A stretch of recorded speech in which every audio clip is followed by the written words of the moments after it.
Buenas tardes, saludos, bienvenidos al episodio número 450 de Coloqueo desde el Instituto de Cultura Puertorriqueña. Esta tarde estaremos hablando y presentando la obra Glosas Decimario, cuyo autor es el señor Don William Pérez Vega, escritor y poeta.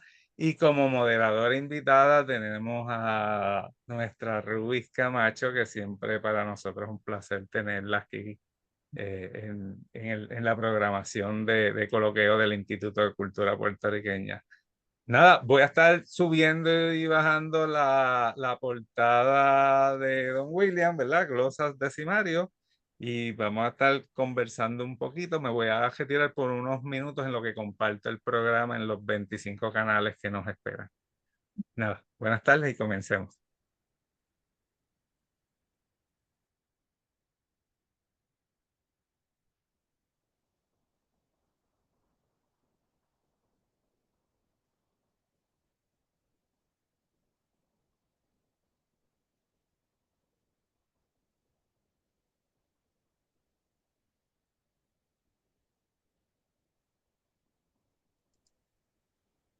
Tú, podemos comenzar con los deseos.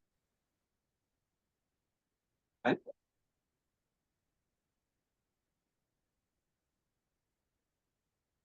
Él quiere que tú me preguntes también, Luis. Oh, Parece. bueno, pues muy buenas tardes. Es un placer estar nuevamente en Coloqueo y que en esta ocasión sea por la presentación y el reconocimiento al trabajo, a un nuevo trabajo del compañero poeta, escritor William Pérez Vega, en esta ocasión con su decimario Glosas. Es un texto de gran riqueza en contenido y en temática, que tuvimos ya la oportunidad de disfrutar, de leer y también de comentar en alguna medida, porque en la ocasión en la que comentamos este libro, nos circunscribimos básicamente a una de las glosas del libro, y hubiera sido tema para varias horas de predicamento. Nos circunscribimos a unos minutos, ¿verdad? Para redimir el tiempo en aquella ocasión, pero cada glosa de William Pérez Vega es un discurso para que nos da material, que nos da carne discursiva para muchas, muchas horas. Pero en esta ocasión vamos a comenzar entonces hablando un poco de glosas y preguntarle a William, eh, ¿cómo surge la idea de escribir un libro sobre glosas? ¿Cómo surge glosas? Bueno, glosas surge a partir de la experiencia que uno va acumulando durante años, tal vez durante décadas, como participante desde la ubicación como jurado en los certámenes, en los concursos de trovadores en diferentes partes de Puerto Rico, certámenes nacionales, donde pues nos pedían que participáramos como jurado y uno va internalizando ese ritmo, va internalizando esa métrica, esa rima, ese compás. Aparte de que pues yo cuando pequeño me despertaba esos programas de radio de música jíbara que había por la mañana y uno va internalizando ese ritmo. Y entonces encontré curioso que muchas de las canciones populares que hay tienen versos octosílabos.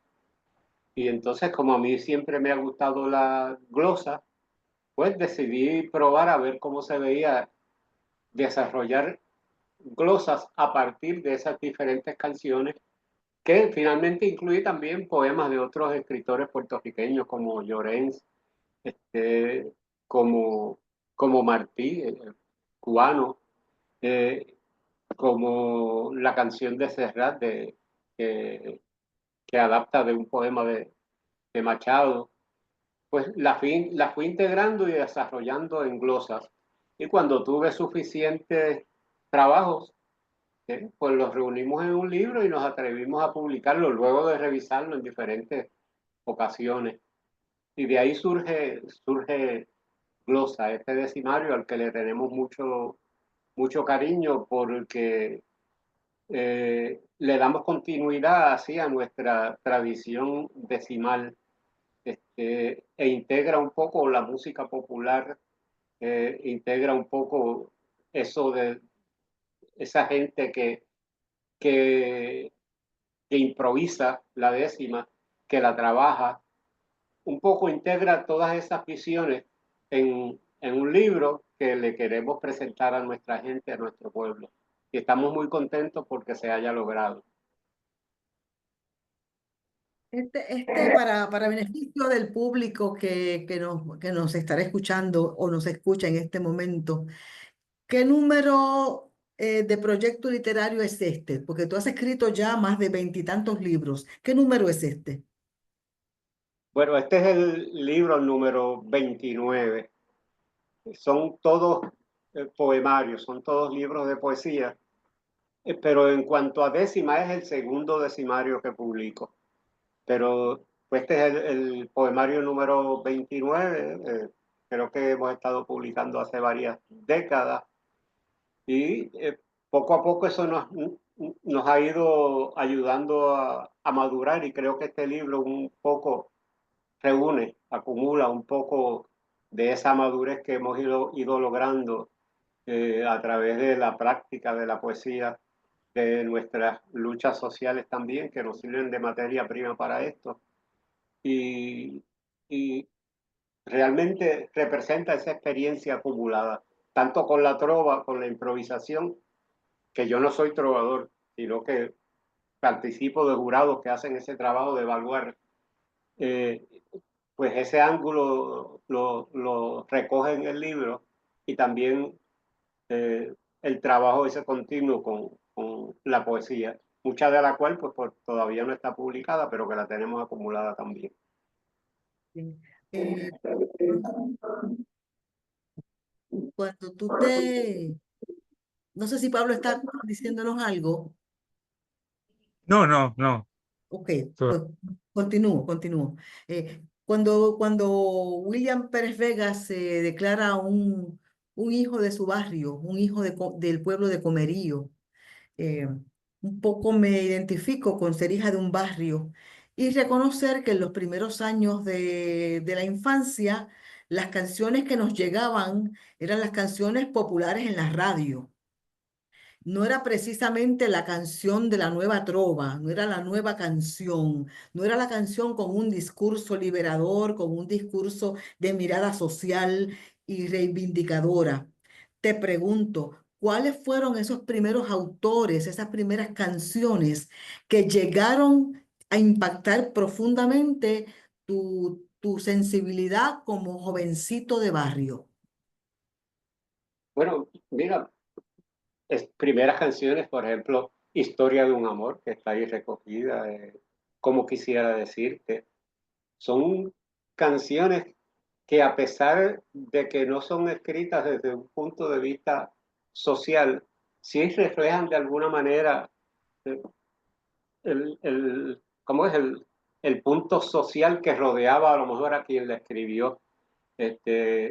Y creo que fundamentado en esas canciones y en la experiencia que uno acumula en las luchas del pueblo, pues uno ha estado militando como trabajador en diferentes áreas de lucha como ambiental, política, sindical y demás, pues eso hace que uno integre ambas experiencias, esa experiencia con la canción, el interés que uno tiene en esas canciones, escucharlas, que se las va aprendiendo poco a poco, eh, y el hecho de que uno ama también, ¿verdad? Y se enamora. Uno va integrando eso porque nosotros nos enamoramos en Puerto Rico y nos enamoramos lo más probable de una obrera o trabajadora igual que uno, porque con esa es con la gente que comparte. Y aparte de eso, comparte esas experiencias y esa historia de un amor, que por ejemplo está esa canción recogida en una de las glosas, esa historia de un amor es una historia de ese amor nacido al calor de las luchas sociales, al calor del trabajo, al calor de haber compartido las mismas experiencias, de haber nacido tal vez en dos barrios diferentes, pero en un mismo pueblo pequeño, donde da la casualidad de que nos conocemos. Y en esa glosa que desarrollamos a partir de Historia de un amor, tomando eso como ejemplo, porque hay otras más, ¿no? Pues entonces integramos todas esas experiencias y las desarrollamos. Eso nos ayuda mucho a escribir esa glosa que se titula, en este caso, tomándola como ejemplo, Historia de un amor. A mí me gustaría preguntarte, William, eh, y le pido a Pablo que interrumpa cuando sea necesario. Voy Sí, a gracias. seguir aquí con esta línea de preguntas con William.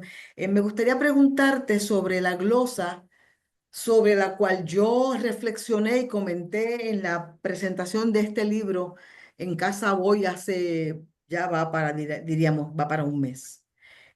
Yo comenté la glosa No basta rezar, está contenida en este libro, y yo establecía que era inevitable, por lo menos en mi experiencia como lectora, fue inevitable leer esta glosa y reconectar con las palabras del gran pensador, del gran teólogo brasileño Rubén Alves, este destacado pensador de la teología de la liberación, que es básicamente una corriente que busca una fe comprometida con la justicia social y la transformación de las realidades de opresión.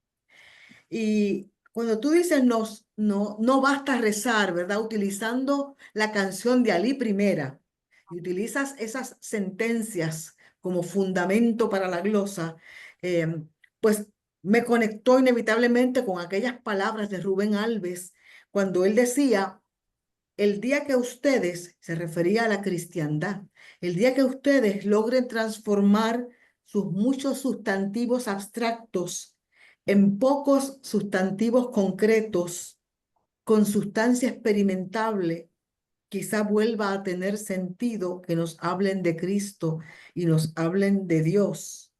En el día en que se haga verdad proclamable y sincera aquello que dice la Biblia, y cito, la justicia armó su tienda en medio nuestro y el amor habita con nosotros, quizá exista base de experiencia para lo que en la Biblia de ustedes se llama el nombre de Dios. O sea, leer la glosa, leer la forma en que tú desarrollas la glosa, fue reconectar con las palabras de Rubén Alves, eh, hablando, ¿verdad?, de la importancia de la praxis, de la práctica, del amor como el vehículo que nos conduce a la justicia y a la consecución de la justicia. Pero yo te pregunto, ¿tú estabas pensando en eso cuando escribiste No basta rezar? No, no te escuché bien la pregunta, no sé yo bien. Vuelvo. La pregunta es si tú estabas haciendo pensamientos teológicos cuando tú escribes no basta rezar, porque hay todo un fundamento teológico en tu glosa. Bueno, yo creo que inevitablemente uno entra en ese campo, que para mí no es un campo que conozca mucho, pero mis padres sí fueron religiosos, iban muchas veces a la iglesia, pero también le preocupa a uno que en la actualidad, por ejemplo, se da una batalla dentro del campo de la ideología, donde se pretende utilizar la figura de Dios para justificar muchas veces las injusticias. Y ahí vuelve aquella vieja proclama de que los gobernantes que nos oprimen lo hacen por decreto divino. Y eso hace que aparezcan hasta órdenes ejecutivas por ahí, de las que ustedes conocen, que vienen por mandato divino y van dirigidos a destruir la naturaleza, a expropiarle al país, digamos, este, las cosas que le pertenecen, las playas, nuestros terrenos, el aire. Pero también nos preocupa que que así como no, que yo no sé, no estoy seguro, es más, puedo decir que estoy seguro que no es el mismo Dios al que le reza el piloto, digamos que allá en Palestina, va el piloto de Israel que va a bombardear a Palestina y dice, Dios mío, yo quiero que esto den el blanco.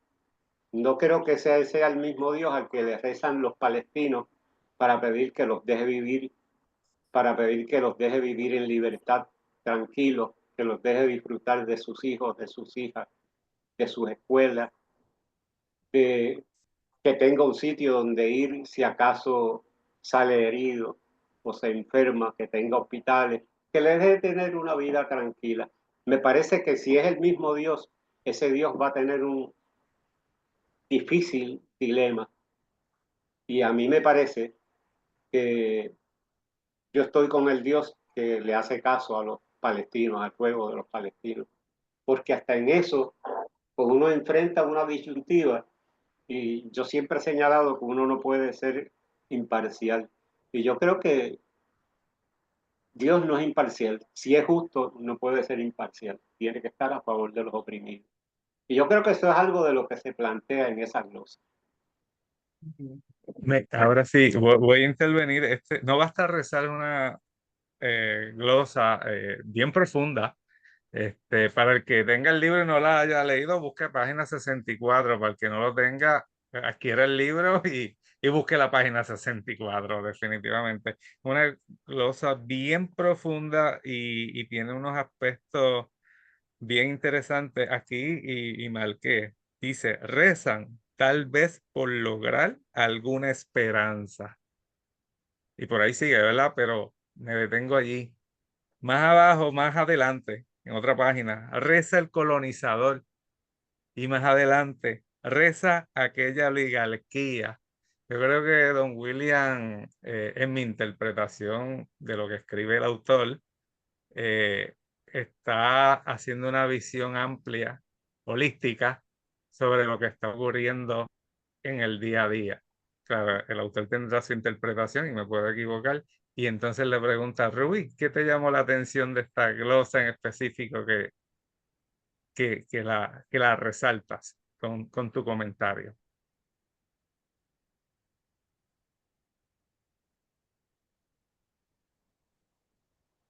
Ay, no sé si Rubí me escuchó o tuvimos...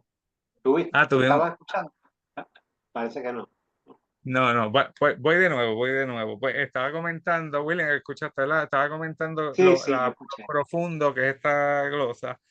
Es una glosa que me presenta un autor que hace un análisis holístico, un análisis complejo también sobre las situaciones que pasan en el día a día. Y por un lado, coges una posición y dices, rezan tal vez por lograr alguna esperanza. Y entiendo que está el que no tiene esperanza está buscándola. El que está viviendo en agonía la necesita y está rezando por ello. Pero en otro lado, más adelante, habla sobre reza el colonizador. O sea, el que está oprimiendo está rezando también. Y más adelante también reza aquella oligarquía, nuevamente, otro grupo opresor que está oprimiendo. O sea, en todos lados estamos rezando. Creo que es una glosa bien compleja y mi pregunta hacia Rubí era, ¿qué te llamó la atención de esta glosa como tal para resaltarla, para hacer unos comentarios que te llevaron a resaltarla? Gracias por esa pregunta. Yo leí la glosa y quedé detenida, varada en esa glosa por mucho tiempo. Y volví y la leía y la repasaba, porque tiene tanta razón el autor cuando, ¿verdad? Habla de que la gente reza buscando esperanza, para Ujú. tener esperanza. En toda fe hay un intento de resolver mediante la fe todas las ansiedades y los dolores y las injusticias del mundo que nos toca. Eso es parte de vivir con fe. Vivir con fe es creer que algo bueno ha de pasar o es creer que esto terrible también ha de pasar. Y en toda fe yo pienso que hay mucho de ilusión. En toda fe hay Sí. mucho de ilusión porque hay mucho de esperanza. Sin embargo, es interesante que los puntos teológicos que toca William, yo lo decía en mis comentarios allá en Casa Voy, son exactamente los puntos teológicos que discutieron todos los profetas del Antiguo Testamento. Entonces, eran profetas que no hacían la función de adivinar el futuro, no, no, eran los mensajeros del Dios de Israel que le decía a la gente y le decía al rey y le decía al gobernante que era culpable, que era pecado toda la injusticia contra los pobres, la injusticia contra las viudas, la injusticia contra los extranjeros, la injusticia contra los niños y las niñas.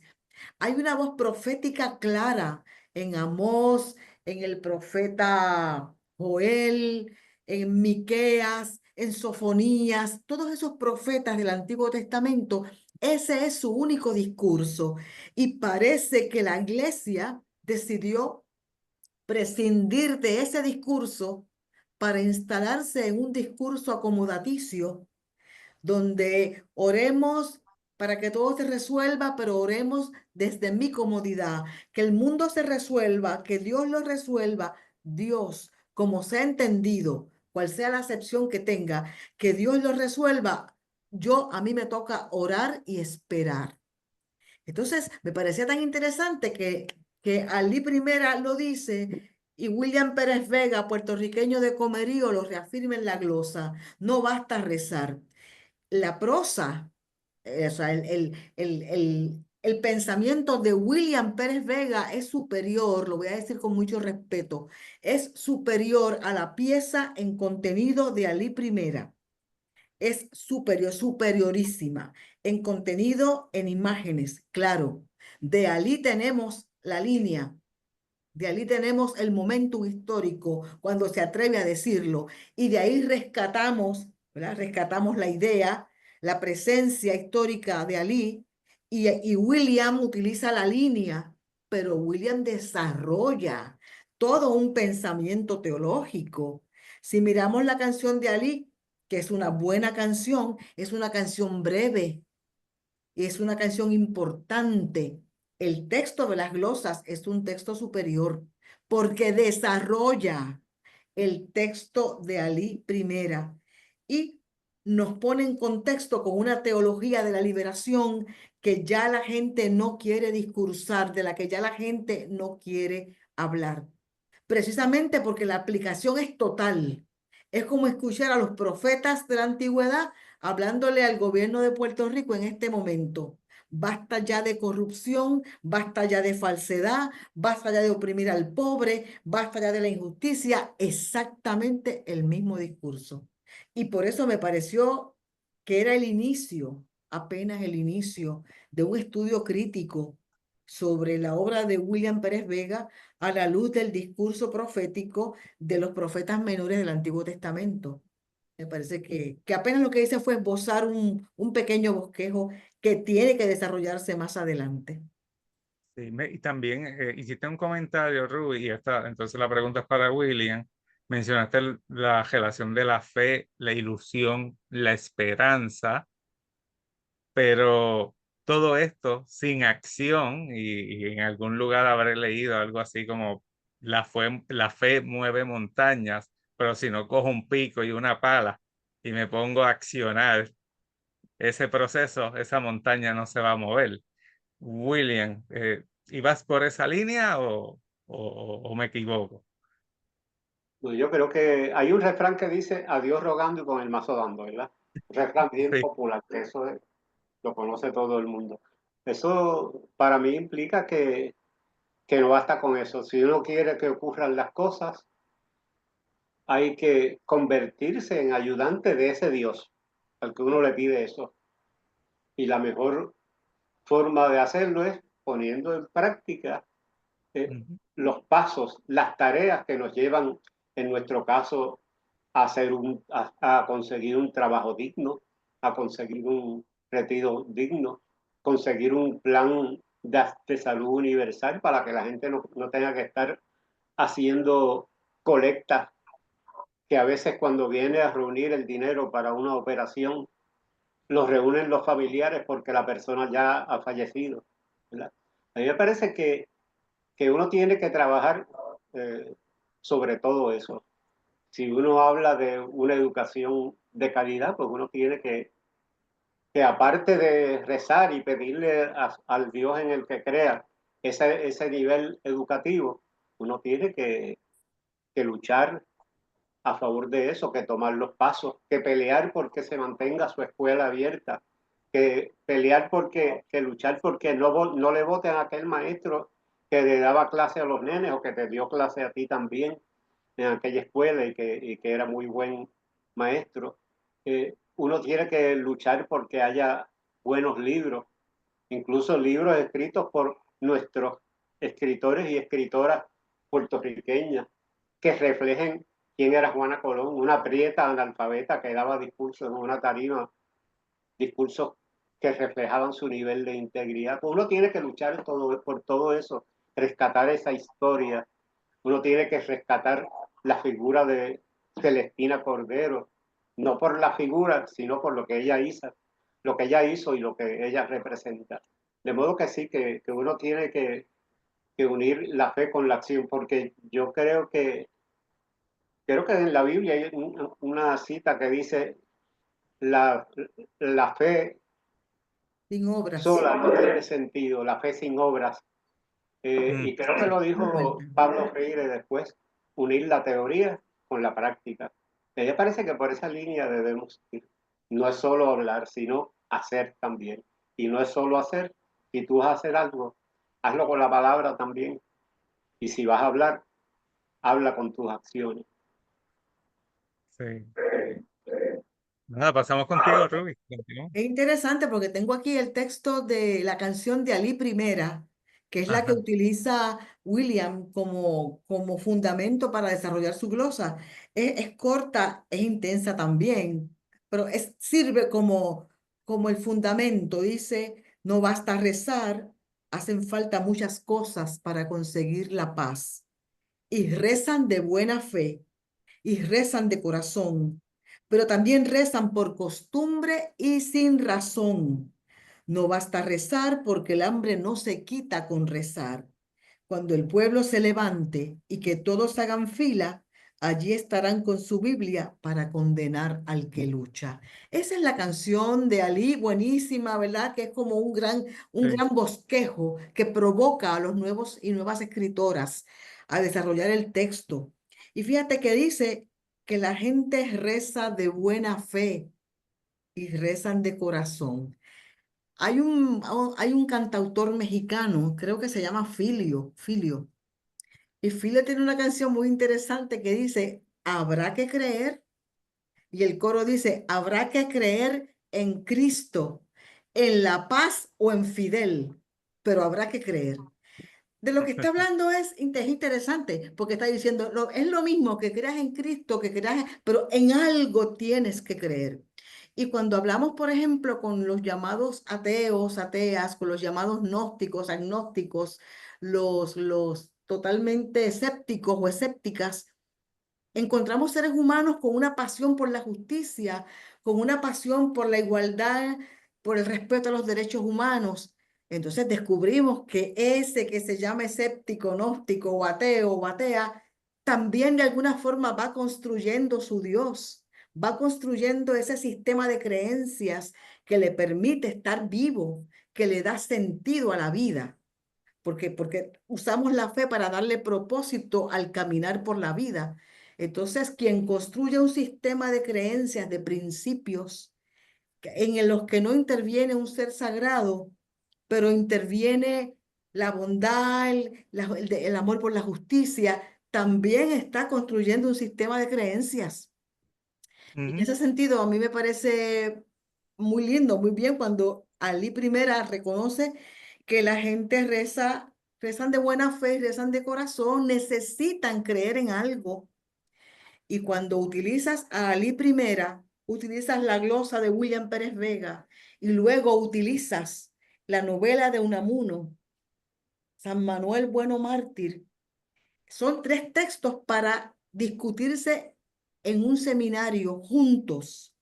Son 3 textos que se deberían discutir juntos en un seminario, porque así como lo plantea Ali Primera, así como lo desarrolla William Pérez Vega, también lo desarrolla Unamuno en una novela donde este sacerdote, San Manuel, no cree en nada, pero es un gran sacerdote porque entiende que debe acompañar a a su feligresía, porque es gente que necesita creer.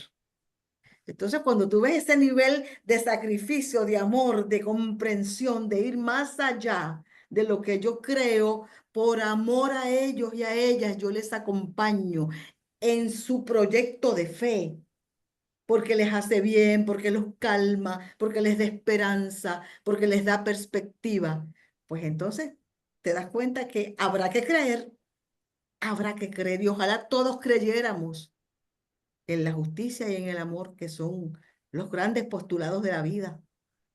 Pero insisto, la canción de Ali ahora tiene que ser discutida en cualquier sitio con la glosa de William Pérez Vega y yo añadiría a la novela de Unamuno, San Manuel Bueno Mártir.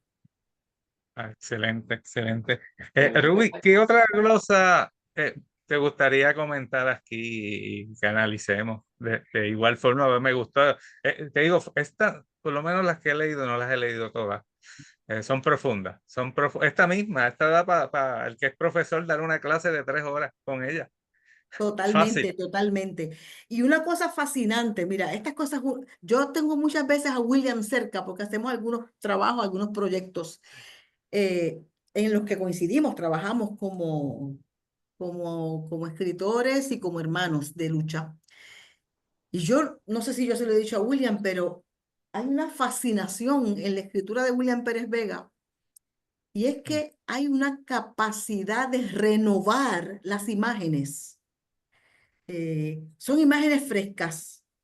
William puede estar trabajando el tema de la injusticia en sus 29 libros, 29 creo que son, en sus 29 libros, y las imágenes son tan frescas que tú te quedas fascinada con la lectura, porque estás leyendo cosas nuevas, aunque vuelve al tema, es recurrente en su creencia. Fíjate que él es recurrente en desarrollar desde el aspecto poético todo un sistema de creencias. La poesía de William Pérez Vega es una poesía básicamente valorativa, que a mí eso me impresiona, porque no hay, ¿cómo te digo? William Pérez Vega no enmascara su poesía. Punto. Es una poesía valorativa, es una poesía que plasma valores, valores humanos. Alguien dirá valores políticos. Bueno, si vemos la política como Aristóteles, ¿verdad? La forma en que se organiza la ciudad, que eso era para Aristóteles la política, lo político, pues claro que sí, que es poesía política. Pero si lo vemos como trabajo artístico que busca la justicia para todos para todos los seres, entonces encontramos en la poesía de William Pérez Vega una poesía principalmente valorativa y es valorativa y bien escrita, que ahí es que está la complicación, en no convertirte en el folleto. Ujú. Eso requiere sensibilidad poética para tú volver al tema desde la frescura, desde la novedad. Y a mí eso me impresiona mucho de nuestro escritor, mucho, pero mucho. Wow, wow. William, una pregunta. ¿Cuánto tiempo te tomó eh, la redacción de estas glosas, específicamente las que tienes aquí? Digo, si se puede estimar, yo sé que sí, no necesariamente. Yo estimaría como en un año, sí. Porque hay un momento que uno coge velocidad, uno escribe 2 o 3 así al azar y la publica y le gustan a par de amigos y publican una que otra así en las redes y la gente le gusta y uno sigue buscando, sigue descubriendo, sigue recuperando esa memoria que uno lleva entre cuero y carne, como uno dice, que uno lleva bien adentro en su subconsciente. Porque yo siempre he dicho que la influencia más importante en los poetas, por lo menos en mi caso, es la música popular, ¿verdad? Y yo creo que que llega el punto en que uno coge velocidad, uno dice, pues ahora tengo el propósito de sacar este libro y se va a titular Glosas, que voy a utilizar, voy a buscar canciones que cumplan con esa métrica de las décimas y que uno pueda desarrollarlas. Y yo creo que llegó un momento en que yo escribía casi corrido, descansaba un ratito, terminaba una canción o la dejaba sin terminar y buscaba otra y la comenzaba y pues uno iba desarrollando varias de manera simultánea hasta que uno se envuelve como un frenesí, como que se pone maniático, tengo que terminar esto, tengo que terminar la otra. Y si se cansa, uno las deja que se asienten. Pero llegó el momento en que uno sí cogió un poco más de velocidad, es lo que te quiero decir. Sí. Y el lapso de tiempo más o menos fue como un año. Yo veo, básicamente son, digo, y puedo estar equivocado, Jubí, tú me corriges, estos son unas respuestas, unas reacciones a, a otros escritos eh, donde los desarrollas de una manera distinta, ¿no? Ah, claro, sí. Sea, te Por ejemplo, inspiras en otros escritos que yo no sé, no sé qué tan usual es aquí. Y cuando digo aquí en nuestro mundo insular, que aquí en Puerto Rico, yo sí recuerdo cuando estaba haciendo mi doctorado, que revisé mucha literatura europea, y me encantaba ver cuando fulano de tal responde al artículo de fulano de tal. Y luego venía el primero, el fulano de tal, a quien le respondieron el artículo y escribió otro artículo respondiendo a la respuesta que había recibido. Y quizás no es algo que uno ve usualmente, pero a mí me gustaba porque como que había un debate en un ambiente literario, porque tienes que ver una revista para poder ver estas respuestas de unos a otros, que no es un debate como lo podemos tener aquí en Zoom o en las redes sociales, donde estamos todos hablando en el mismo momento, y que daba el espacio también para reflexionar y analizar lo que cada uno decía para luego volver a analizar la respuesta del anterior. ¿Cómo lo ven ambos eso? bueno, yo creo, en mi caso, yo lo veo tal vez no como una contestación, sino como una actualización. Por ejemplo, cuando hablamos de Martí y pienso en las nietas mías, yo no quiero que la nieta mía se muera de amor, sino que Yo sea tampoco. una mujer que triunfe, que luche y que si no encuentra el amor que busca, pues que siga adelante, buscándose la vida, luchando por la vida, que tenga éxito. Y si no lo tiene, que siga luchando hasta que no se deje morir nada. No es una respuesta a Martí, tal vez una actualización. Y creo que en cuanto a otras canciones, o sea, en ese sentido, no es una irreverencia en la que uno cae, sino que a mí me encanta la poesía de Martí, me gusta sobremanera ese escrito de él y lo utilizo como fundamento. Es usarlo como punto de partida. No sé si Rubis concuerda conmigo, pero si mal no recuerdo, en la literatura se le llamaba glosa a esos comentarios que uno hacía al margen de una lectura cuando uno Ah, estaba leyendo, ¿verdad? Es como la explicación, la interpretación de uno sobre las cosas y cómo uno lo puede aplicar, que uno aprende de eso, uno resalta detalles para que después al repasarlo uno lo entienda mejor y no se le olvide totalmente lo que uno leyó. Pues yo creo que ese es el propósito, tal vez reaccionar de alguna manera, actualizarlo, utilizarlo como cristal a través del cual uno ve la realidad actual, pero siempre anclado en la realidad, en la lucha del pueblo, en lo mejor para la gente, en esos objetivos que a lo mejor son animados por eso que Rubí ahorita decía, que es la fe, que es la confianza en que eso puede ocurrir. Hay dos aspectos que me gustaría, si me permiten, que me gustaría agregar sobre esta pregunta que ha hecho Pablo. Yo creo que toda poesía Toda literatura, no hablemos solamente de la poesía. Yo pienso que toda poesía es una poesía contestataria. Toda la literatura es contestataria. No miremos el concepto contestataria como alguien que contraargumenta, ¿no? Pensemos en la literatura contestataria como la poesía que reacciona, como dice William, que reacciona a la vida, que reacciona a la vida, reacciona a lo que pasa, reacciona a lo que lee, reacciona a lo que escucha, a lo que siente. Estamos todo el tiempo conversando desde la literatura con la vida. En ese sentido, ¿verdad? Pues yo podría decir que la literatura es contestataria.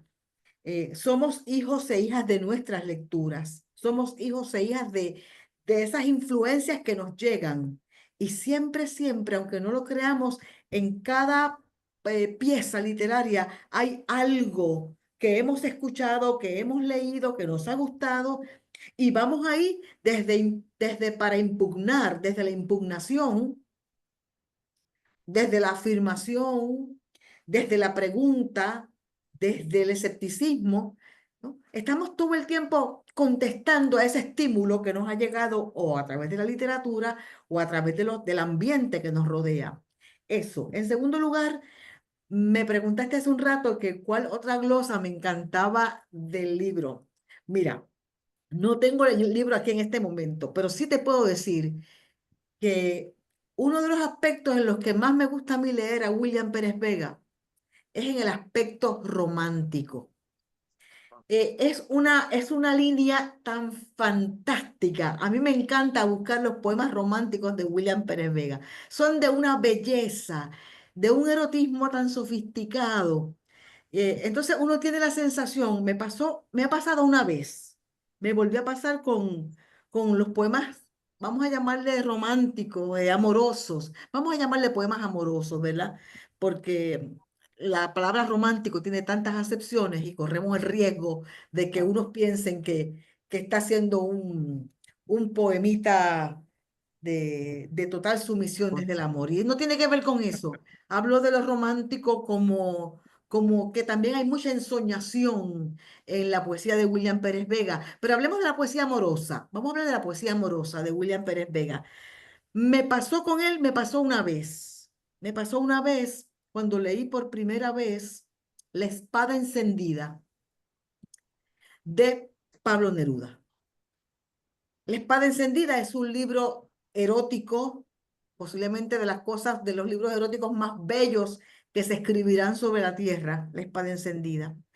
Eh, y yo le decía, en aquella época estaba dando clase en la universidad, yo le decía a mis estudiantes, es que si usted quiere leer algo sofisticadamente erótico, léase La espada encendida. Léase La espada encendida. Luego pasan los años y uno lee mucha poesía erótica. Yo he intentado escribir poesía erótica, no creo que lo haya logrado, pero cuando voy a la poesía de William Pérez Vega y está trabajando el tema amoroso con elementos eróticos, son de una belleza y de una sutileza tal. No sé si William tiene su libro a mano, pero ojalá pudiera leernos, aunque fuera una estrofa de una de esas glosas amorosas con tema amoroso que él escribió, donde Sí, lo tengo aquí. ¿sí? Donde siempre el amor va junto con la justicia. Eso es parte de una díada que se da también en el trabajo de William Pérez Vega. El amor, la amistad, los altos valores tienen que ir hermanados con la justicia. Eso es un rasgo, un distintivo de la poética del poeta de Comerío. Mira, aquí está Historia de un amor. Es una canción popular de Carlos Eleta. Dice la primera estrofa, cuando nos juntó el azar, bajo la luna de plata, la vida fue serenata y la guitarra su altar. Nos tuvimos que mirar a la llama del fulgor, el susurro de un candor en verso se hizo derroche. Lo que comenzó esa noche es la historia de un amor.